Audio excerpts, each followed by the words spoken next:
ಬಿಡ್ರಿ, ಕಾಂಗ್ರೆಸ್ ಅಂತ ಭ್ರಷ್ಟ ಪಕ್ಷದ ಹೌದು, ಅದಕ್ಕಾಗಿ ಜನನೂ ಅವ್ರು ತಿರಸ್ಕಾರ ಮಾಡಿದ್ರು ಅಂತ ಅಂದ್ಕೊಳ್ಳು.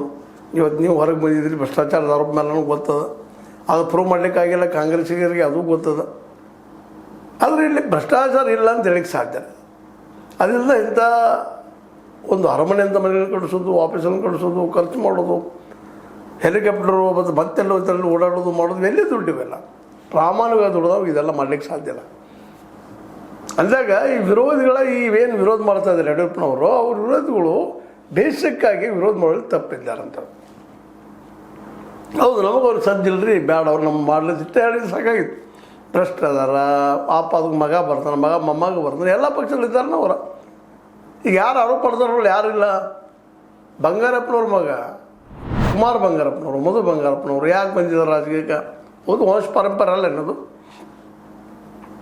ಅರವಿಂದ್ ಲಿಂಬಾವಳಿಯವರು ಸಹಿತ ಅವರಲ್ಲೂ ತಾವು ತಮ್ಮ ಹೆಂಡರು ಮಕ್ಕಳು ರಾಜಕೀಯ ಮಾಡ್ಬೇಕು ಅನ್ನೋದಿಲ್ಲ ಅವರಲ್ಲೇ. ಯಾಕೆ ಮಾತನ್ನು ಕೇಳ್ತಾ ಇದ್ವಿ ಅಂದ್ರೆ, ಸಿದ್ದೇಶ್ವರರು ಇಲ್ವಾ? ಯಾರೂ ಇಲ್ಲ. ನೀವೇನು ಯಾರನ್ನು ನೀವು ಟಾರ್ಗೆಟ್ ಮಾಡ್ತಾ ಇದ್ದೀರಿ? ಯಡಿಯೂರಪ್ಪ ಮತ್ತು ಅವ್ರ ಮಗನ. ನಿಮ್ಮಲ್ಲಿ ಆ ದೋಷಗಳಿದ್ದಾರೆ, ನಿಮ್ಮಲ್ಲಿ ಲೇಖರಿದ್ದಾರೆ ಅದನ್ನು ಅಂಥೇಳಿ ಇವತ್ತು ಸಹಜವಾಗಿ ಬಿ ಜೆ ಪಿಯಲ್ಲಿ ಅದು ದೊಡ್ಡ ವಿಷಯ ಅಲ್ಲ ಯಾವುದೇ ಪಕ್ಷದಲ್ಲಿ. ಯಾಕಂದರೆ ಇವತ್ತೆಲ್ಲ ಪಾರ್ಟಿ ಫಂಡ್ ತೊಗೊಂಡು ಮಾಡುವಂಥ ರಾಜಕಾರಣ ಮಾಡುವಂಥ ಈ ಜನ ಇವುಗಳೆಲ್ಲ ಒಗ್ಕೊಂಡ್ಬಿಟ್ಟಾರೆ. ನಾವು ಒಪ್ಕೊಂಡ್ಬಿಟ್ಟಿವಿ, ಜನನೂ ಸಹಿತ. ಕುಟುಂಬ ರಾಜಕಾರಣ ಇಲ್ಲದವ್ರು ಯಾರು ಇದ್ದಾರಪ್ಪ ಅಂತೇಳಿ ಆ ನೆಲೆಯಲ್ಲಿ ಏನೋ ಹೇಳಿದರು. ಅದು ಇವತ್ತು ನಿತಿನ್ ನವೀನ್ ಅವರು ಸ್ಪಷ್ಟವಾಗಿ ನಿರಾಕರಣೆ ಮಾಡಿ ಹೋಗೋದ.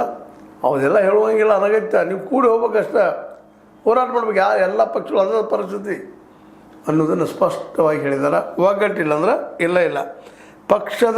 ಪಕ್ಷದಲ್ಲಿ ನಾಯಕರ ನಡುವೆ ಒಗ್ಗಟ್ಟು ಇಲ್ಲ ಎಂಬುದು ಪದೇ ಜಗಜ್ಜಾಹೀರಾಗುತ್ತಿದೆ. ಒಳ್ಳೆಯದು ಅವ್ರು ಹೊಂದಾಣಿಕೆ ಇರೋದು ಪದೇ ರೆಗ್ಯುಲರ್ಲಿ. ಅದಕ್ಕೆ ಅದು ಬಿಟ್ಟು ಬಿಡ್ರಪ್ಪ, ಇನ್ನು ನಾವು ವಿರೋಧ ಮಾಡೋಂಗಿಲ್ಲ. 1 ಪಾಯಿಂಟ್ ಪ್ರೋಗ್ರಾಮ್ 2020 ಬಂತು, ಕೂಡಿ ಹೋಗಲೇಬೇಕು.